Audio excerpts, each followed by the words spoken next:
الحمد لله رب العالمين وصلى الله تعالى على خير خلقه سيدنا محمد وآله وصحبه سلم أجمعين أما بعد۔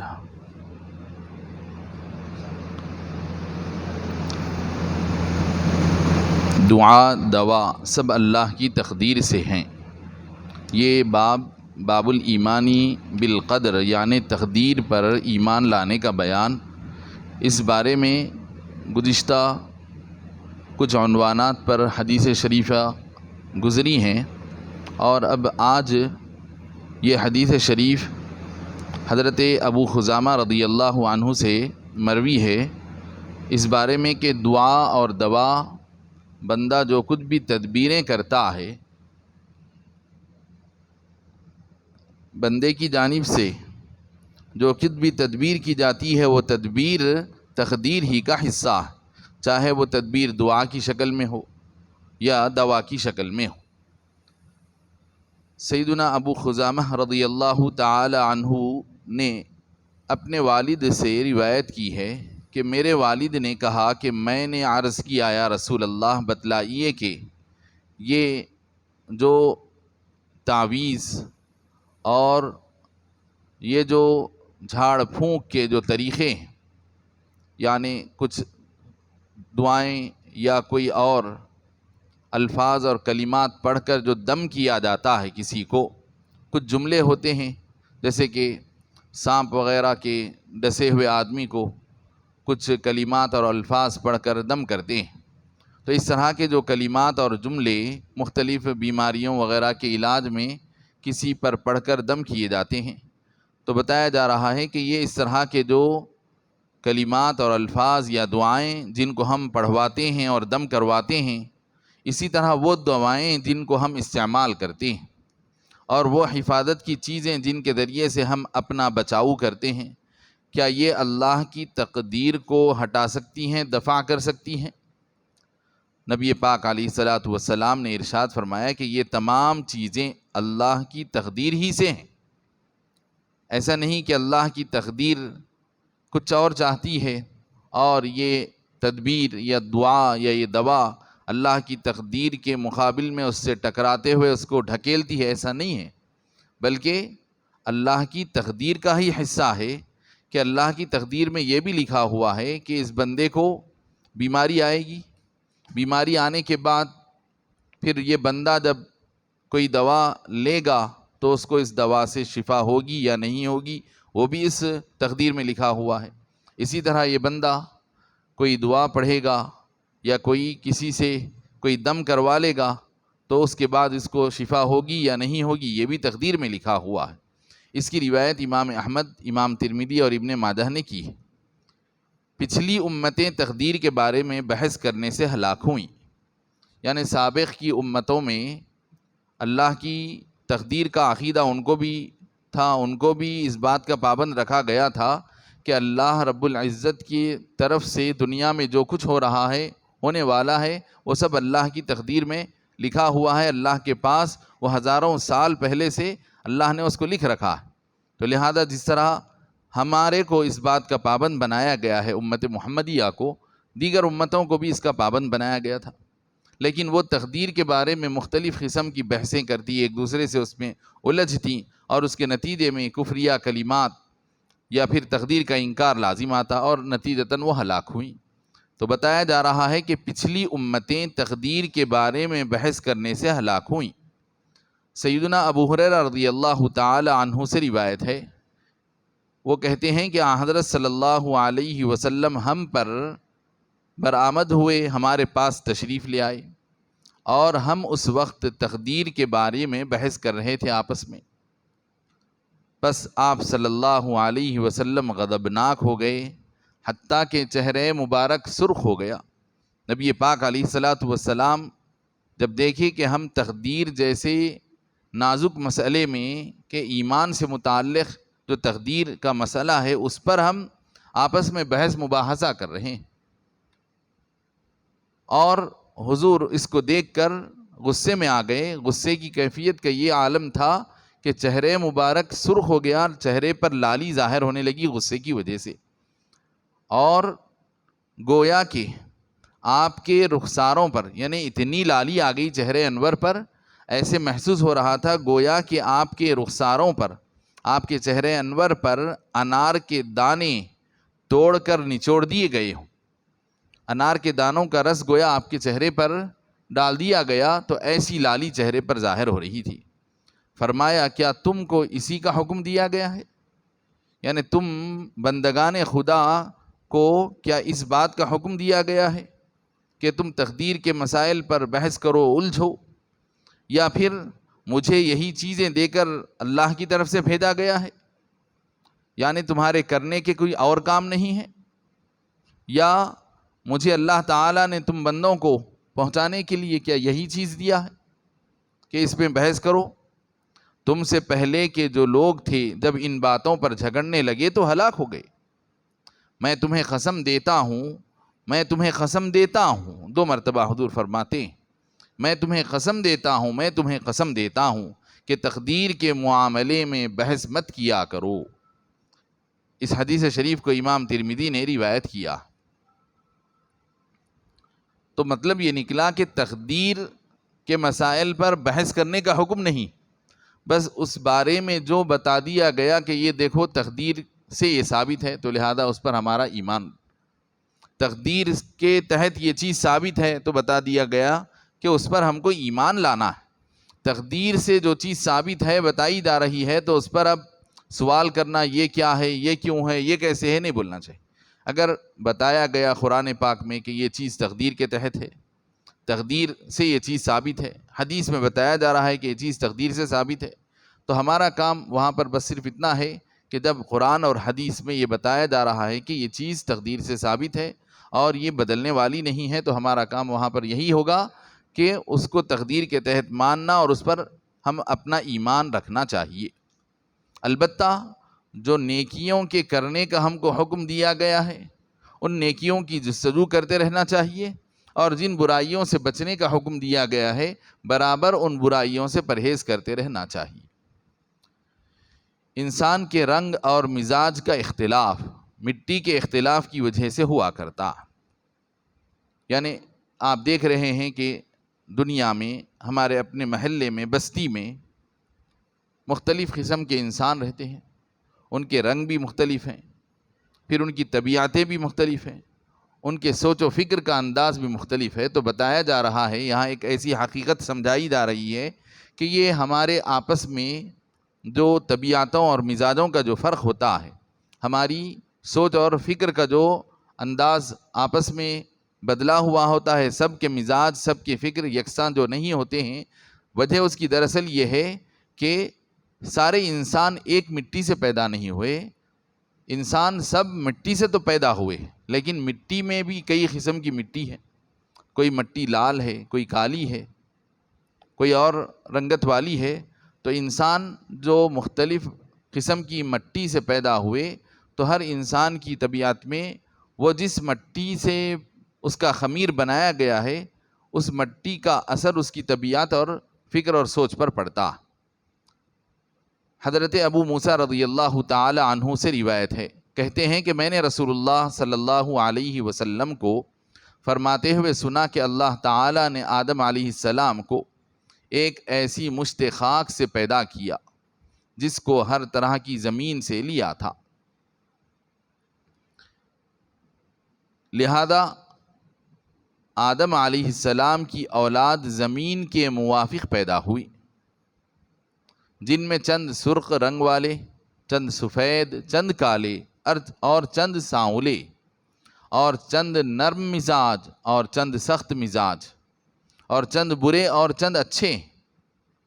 تو اس حدیث شریف میں یہ بتایا جا رہا ہے کہ آدم علیہ السلام کو اللہ تعالیٰ نے ایک مشت خاک، یعنی ایک مٹھی مٹی سے اللہ تعالیٰ نے پیدا کیا، اور وہ ایک مٹھی مٹی جو حضرت آدم علیہ السلام کے لیے جو منگوائی گئی، وہ پوری زمین کی جتنی قسم کی مٹیاں ہیں ان ساری قسموں کو سمیٹ کر لائی گئی تھی۔ ایسے نہیں کہ ایک جگہ سے بس کوئی ایک قسم کی مٹی سمیٹ لی گئی اور وہ لال رنگ کی تھی یا کوئی کالی مٹی تھی، ایسے نہیں، بلکہ زمین میں مٹی کی جتنی قسمیں ہیں ان سب قسموں کو اس ایک مشت خاک میں جمع کر دیا گیا۔ تو دنیا بھر میں جتنی بھی مٹی کی قسمیں ہیں ان ساری قسموں کو سمیٹ کر ایک مٹھی میں جمع کیا گیا، اور اس ایک مٹھی سے اللہ تعالیٰ نے آدم علیہ السلام کو پیدا فرمایا۔ تو حضرت آدم علیہ السلام کی پیدائش میں زمین کی مٹی کی ساری قسموں کو اللہ تعالیٰ جمع کر دیا، اور پھر اب اس کے نتیجے میں حضرت آدم علیہ السلام کی اولاد میں مختلف قسم کی طبیعت کے بچے بچیاں پیدا ہونے لگے۔ چنانچہ بتایا جا رہا ہے ان میں سے کوئی سرخ رنگ والا پیدا ہوتا ہے، تو کوئی کالے رنگ والا، کوئی سفید رنگ والا، کوئی پیلی رنگت والا، کوئی نرم مزاج، کوئی سخت مزاج، کوئی اچھا اور کوئی برا۔ اس حدیث شریف کو امام احمد اور امام ترمذی اور امام ابو داؤد نے روایت کیا۔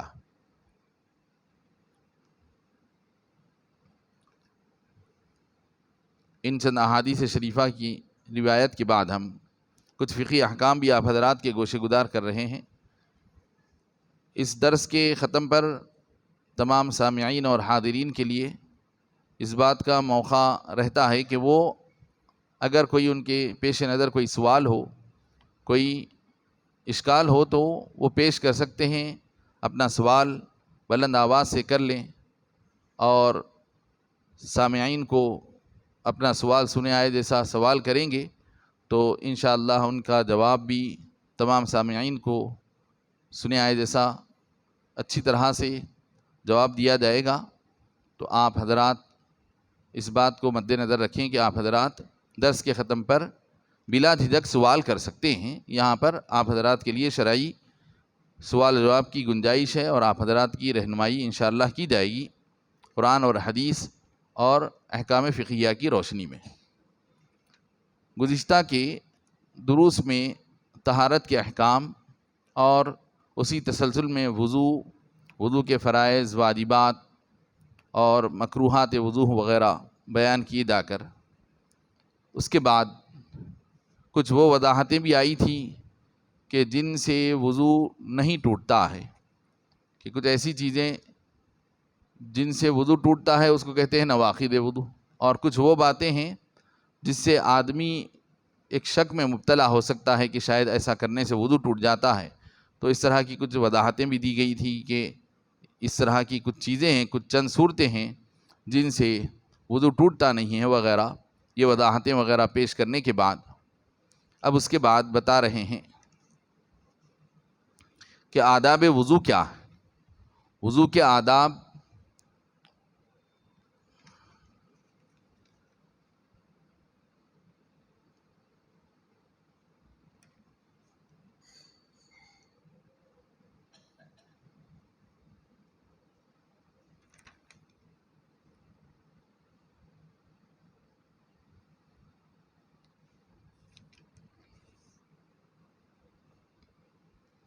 فصل من آداب الوضوء 14 شیئا۔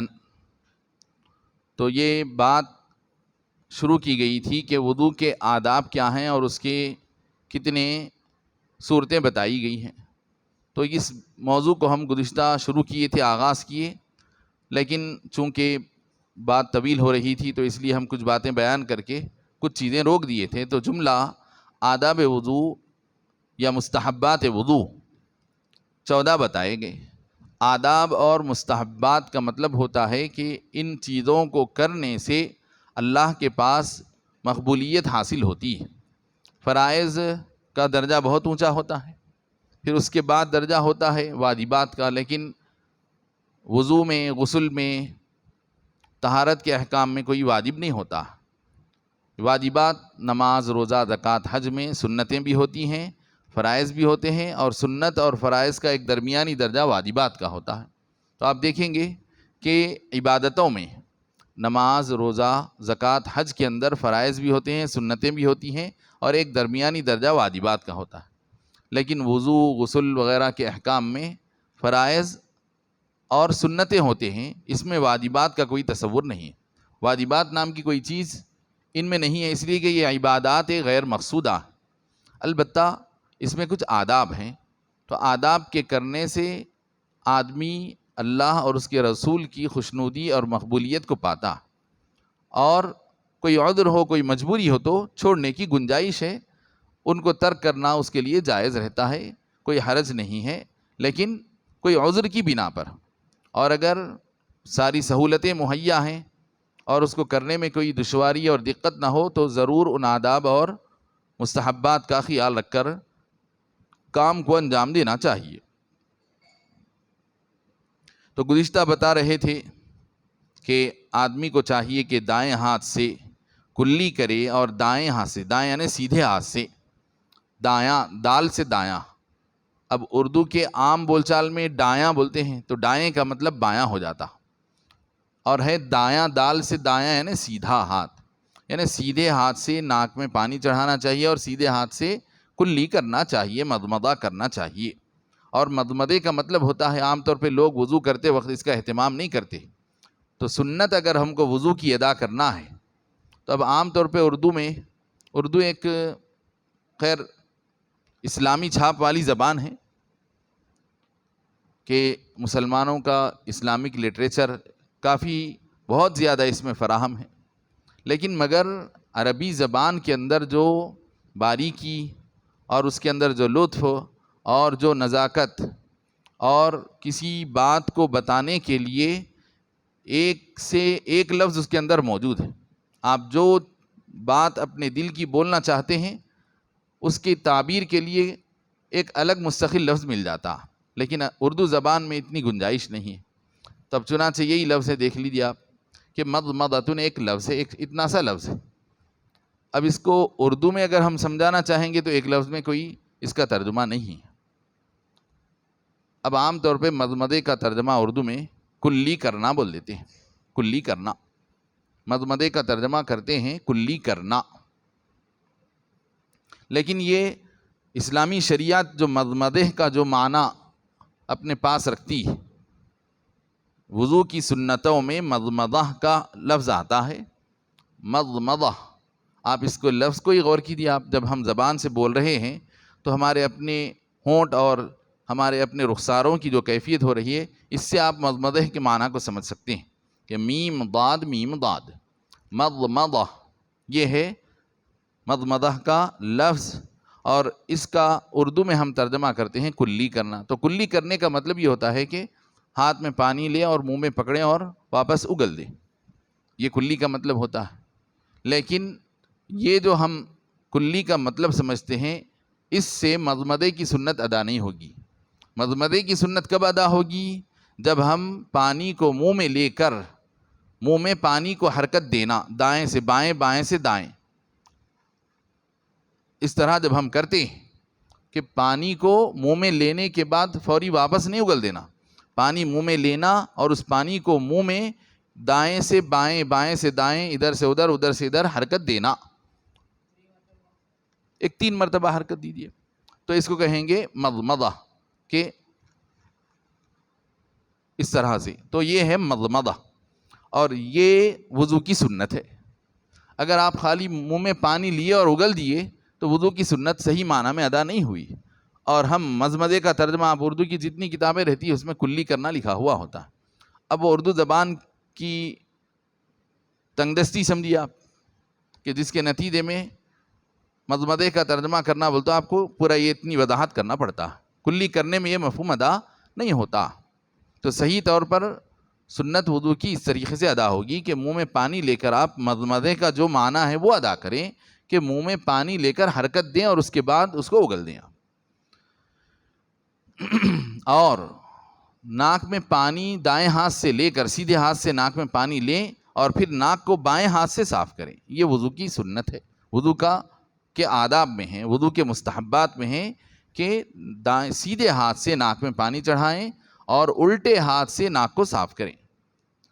اور بتایا گیا کہ جو آدمی کو کوئی شرعی عذر نہ ہو، کسی قسم کا کوئی پرابلم نہ ہو، نارمل آدمی ہے، تو اس کو چاہیے کہ بیفور ٹائم وضو کر کے رکھ لینا چاہیے، نماز کا وقت شروع ہونے سے پہلے سے باوضو رہنا چاہیے۔ یہ وضو کے آداب اور مستحبات میں ہے۔ والاتیان بالشہادتین بعدہ، اور وضو سے فارغ ہو جانے کے بعد دونوں شہادتوں کو پڑھنا. ایک شہادت ہے اشہد ان لا الہ الا اللہ، اور دوسری شہادت ہے واشہد ان محمدن رسول اللہ. یعنی دو باتوں کی گواہی، دو گواہی، ایک اللہ کی وحدانیت کی گواہی، دوسرے نبی پاک علیہ الصلاۃ والسلام کی رسالت کی گواہی، اللہ کے وحدہ لا شریک خدا ہونے کی گواہی، اور حضرت محمد صلی اللہ علیہ وسلم کے اللہ کے رسول ہونے کی گواہی. تو دو گواہی وضو کے فارغ ہونے کے بعد دونوں گواہیوں کو اپنی زبان سے پڑھنا. والاتیان بالشہادتین بعدہ، وضو سے فارغ ہونے کے بعد دونوں شہادتوں کو پڑھنا. اشہد ان لا الہ الا اللہ و اشہد ان محمدن رسول اللہ، قبلہ رخ ہو کر، کھڑے ہو کر. واشہد ان محمدن عبدہ و رسولہ، اس لیے کہ عبدہ شامل کرنے میں یہ عقیدہ تثلیث کی، کہ عیسائیوں کے پاس جو ٹرینٹی آف گاڈ کا جو تصور ہے، ان کا جو عقیدہ ہے کہ تثلیث خدا، خدا تین ہے نعوذ باللہ، ان کا یہ عقیدہ ہے. اور حضرت عیسیٰ علیہ السلام کو نعوذ باللہ وہ خدا کا بیٹا مانتے ہیں، خدا کا بیٹا لہذا خدا. تو اس عقیدے کی نفی ہوتی ہے. حضور پاک علیہ الصلاۃ والسلام کو ہم اللہ کا رسول مانتے ہوئے اللہ کا بیٹا نہیں، اللہ کا بندہ مانتے. یہیں سے عیسائیت میں اور اسلام میں فرق ہوتا. واشہد ان محمدن عبدہ و رسولہ. تو اب یہ وضو سے فارغ ہو جانے کے بعد قبلے کی جانب رخ کر کے کھڑے ہو کر پڑھ لینا چاہیے. یہ وضو کے آداب اور مستحبات میں ہے. جب آپ وضو سے فارغ ہو گئے تو قبلے کی طرف پلٹ جائیے اور کھڑے ہو کر یہ شہادتین کو پڑھ لیجیے. اسی طرح وضو کا جو بچا ہوا پانی ہے وہ کھڑے ہو کر پینا چاہیے. یہ وضو کے آداب اور مستحبات میں ہے.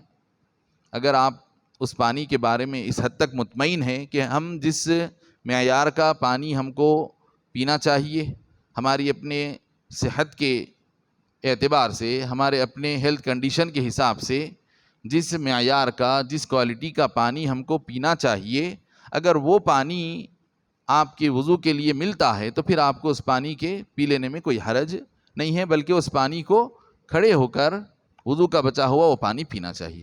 لیکن اگر پینے کے لیے جو پانی ہوتا ہے، جیسے کہ بعض وقت ایسا ہوتا پینے کا پانی ذرا الگ ہوتا، برتنے کا پانی الگ ہوتا، برتنے کا پانی الگ ہوتا ہے. تو اب اگر پینے کے معیار کا وہ پانی نہیں ہے اور وہ پی کر اگر آپ کی صحت متاثر ہونے کا اندیشہ ہے، جیسے کہ جو پانی پینے کا نہیں ہوتا ہے اس پانی کی ٹانکیوں میں کنجال وغیرہ وغیرہ، اس طرح کی بہت ساری باتیں ہوتی ہیں، لیکن پانی پاک رہتا ہے. پانی پاک ضرور ہے کنجال کی وجہ سے، لیکن وہ کنجال والا پانی ہم پی نہیں سکیں گے. اس کے اندر دوسرے، کیونکہ کنجال کے اندر بھی کچھ اس کے اندر گرد غبار وغیرہ، گرد غبار کی وجہ سے ہی وہ کنجال پیدا ہوتا ہے. تو لہذا ایسا پانی آپ نہیں پینا چاہیے، تو اس کا خیال رکھنا چاہیے. تو اگر وہ پانی آپ کے پینے کے لائق ہے تو آپ وضو سے فارغ ہونے کے بعد وضو کا بچا ہوا پانی پئیں کھڑے ہو کر. یہ وضو کے آداب اور مستحبات میں ہیں. کوئی شریعت آپ کو لازمی طور پہ اس کو واجب یا وضو کے فرائض میں داخل نہیں کی ہے کہ وضو کا پانی جو بھی بچا ہوا ہو وہ ضرور پی لینا چاہیے، ایسا نہیں، بلکہ آپ اس کا خیال کیجیے. آپ اپنی صحت کو، آپ اپنی صفائی کا خیال کرتے ہوئے اگر وہ اس لائق ہے تو پیجیے، ورنہ کوئی حرج نہیں ہے. اور پھر اس کے بعد آخر میں وضو سے فارغ ہو جانے کے بعد یہ دعا پڑھنا چاہیے، اللہم اجعلنی من التوابین واجعلنی من المتطہرین، کہ اے اللہ تو مجھے تیری جناب میں رجوع رہنے والے، توبہ کرنے والے، تیرے حضور توبہ اور معافی مانگنے والے بندوں میں میرا شمار فرما، اور اے اللہ تو مجھ کو پاک صاف پاکیزہ بندوں میں میرا شمار فرما. اللہم اجعلنی من التوابین واجعلنی من المتطہرین. اور اس میں اضافہ بھی ثابت ہے واجعلنی من عبادک الصالحین وغیرہ. تو یہاں پر الحمدللہ وضو کے آداب اور مستحبات مکمل ہوئے. پی سکتے نل پر، اگر وضو کر رہے ہیں آپ تو ایک چلو پانی لے کر آپ قبلہ رخ ہو کر پی لیں. جی فرمائیے. جی والد صاحب کی جائیداد. اچھا اچھا، یہ کیا ہے یعنی جائیداد کا جو مسئلہ ہے، دو بھائی 4 بہنیں ہیں، تو اس کے لیے کیا ہے، عورت بچیوں کو جو حصہ ملتا اس کا ڈبل بھائیوں کو ملتا ہے، اس کا ڈبل بھائیوں کو رہتا ہے. اب وہ تو تفصیلات جو ہوتی ہیں وہ تفصیلات کے لیے کیا ہے، وہ ذرا ابھی ایک عام اصول یہ ہے شریعت کا کہ جو حصہ بہن کو رہتا اس کا دوگنا حصہ بھائی کو رہتا. اب اس کے اندر ذرا جو باریکیاں نزاکتیں وغیرہ ہوں تو اس کو کیا کرنا چاہیے کہ کوئی کاغذ پر لکھ کر ساری تفصیل، کیونکہ اس میں ہوتا کیا، پھر کوئی رشتہ دار، پھر اس میں کون پہلے انتقال کرے، بعد میں کس کا انتقال ہوا، اور جس کی جائیداد ہے ان کے انتقال کے وقت کون زندہ تھے. بعض وقت ایسا ہوتا ان کے انتقال کے وقت کچھ اور لوگ بھی رہتے ہیں، اب بعد میں پھر اور گزر جاتے. اب ہم جب سوال کر رہے ہیں اس وقت اس میں کہ کافی لوگ گزر گئے بھی ہوتے، تو اس بات سے یہ ساری تفصیل کے جس صاحب جائیداد کا جب انتقال ہوا اس وقت کون تھے کون نہیں تھے، تو ایک کاغذ پر ذرا ساری تفصیل لکھے تو صحیح طور پر اطمینان بخشندہ. جی تب یہی ہوتا، ایسے ہی ہوتا. تو انشاءاللہ تو آپ ذرا اس کی تفصیل میرے کو بتائیے تو پھر انشاءاللہ میں آپ کو عرض کرتا ہوں، ٹھیک ہے نا. انشاءاللہ آپ پوری ذرا تفصیل اطمینان کے ساتھ آپ ذکر کیجئے انشاءاللہ، یا پھر وہ اگر آپ کو پورا باضابطہ چاہیے تو باضابطہ اس کو مصدقہ طریقے سے اس کے اوپر اسٹیمپ وغیرہ لگا کر جامعہ نظامیہ کے لیٹر ہیڈ پر جاری کرتے، یعنی اگر کہیں آپ کو سبمٹ کرنا ہے تو اس کے لیے جامعہ نظامیہ سے ملتا. اچھا ایسا کیجیے آپ ذرا، یہ ہم ختم ہو جانے کے بعد ذرا اس کی تفصیل آپ میرے کو، کیونکہ وہی اب یہ کیا ہے اس کے اندر کوئی چیز ایک آدھ چیز بھی رہ گئی تو پھر سوال کا جواب بدل جاتا. پھر آپ کھڑے کھڑے پوچھے ایک چیز آپ نے بولے تو میں اس حساب سے جواب دے دیتا ہوں، پھر آپ ارے یہ جواب فلاں کے پاس جا کر پوچھے تو پھر اس وقت آپ وہ چیز بیان کریں گے تو انہوں جواب دوسرا دیں گے. تو آپ پہلے مطمئن انداز میں جو بھی ہے تفصیل ذرا اچھی طریقے سے آپ میرے کو ذکر کریں تو انشاءاللہ اس کا جواب دیں. وہ سب سے بہتر فقہاء کرام فتویٰ یا کوئی شرعی مسئلے کے جواب کے سلسلے میں فقہاء کرام یہی بتائے کہ آداب اس کے یہ ہیں کہ چلتے چلتے کھڑے کھڑے مسئلہ پوچھنا بھی نہیں چاہیے، بتانا بھی نہیں چاہیے. کہیں اطمینان سے ہم، اس لیے کہ روا روی میں کچھ بھی ایک بول دیتے، آپ کچھ بول دیتے، میں کچھ سن لیتا ہوں، میرا ذہن کہیں اور رہتا، میں کوئی چیز سنا نہیں سنا، بات ادھوری رہ جاتی، جواب ایک کا ایک نکل جاتا.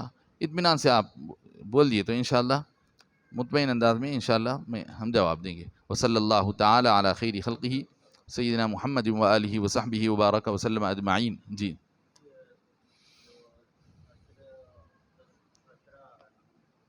ہاں یہ ذی الحج کا، جی ہاں جی.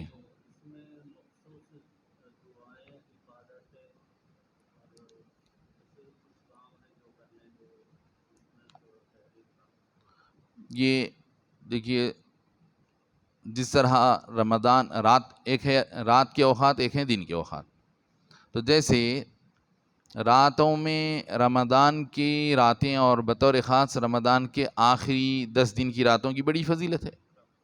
رات کے معاملے میں سال بھر کی جو راتیں ہیں تو بتایا گیا کہ رمضان کی اخیر کی جو 10 راتیں ہیں وہ بڑی فضیلت والی راتیں ہیں بنسبت دوسری راتوں کے.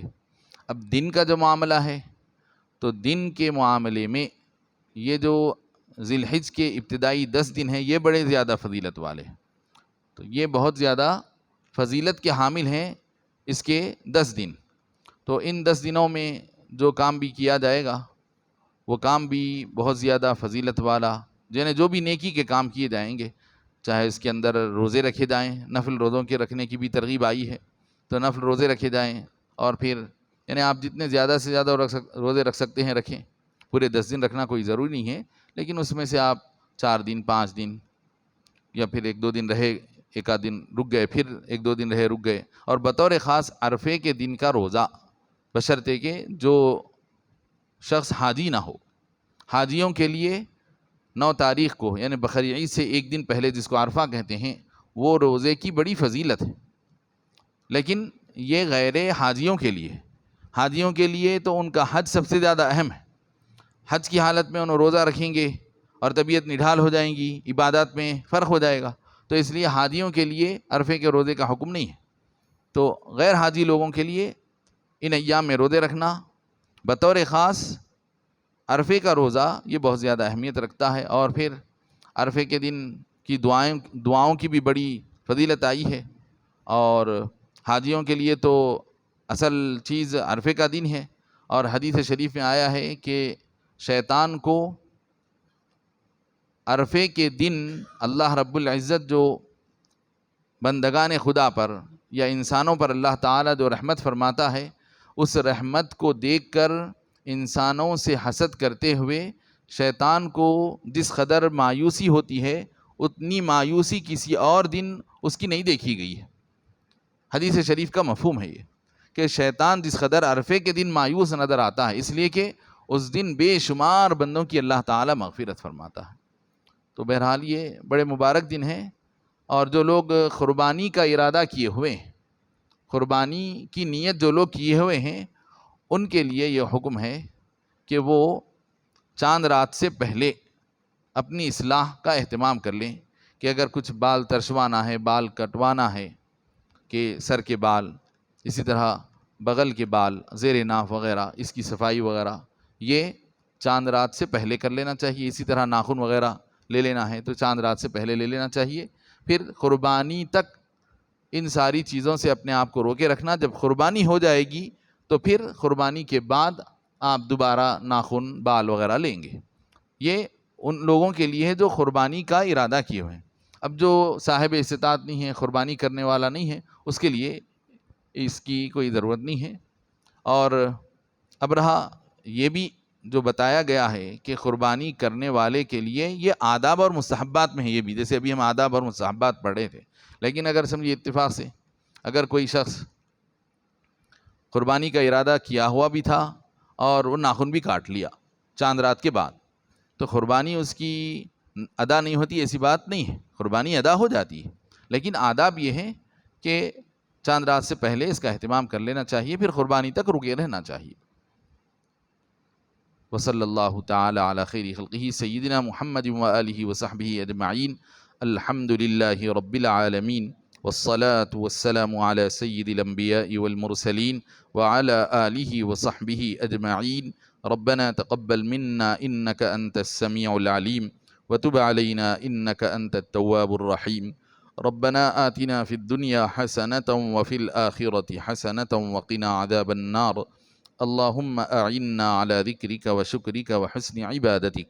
اللهم إنا نسألك العفو والعافية والمعافاة الدائمة في الدين والدنيا والآخرة۔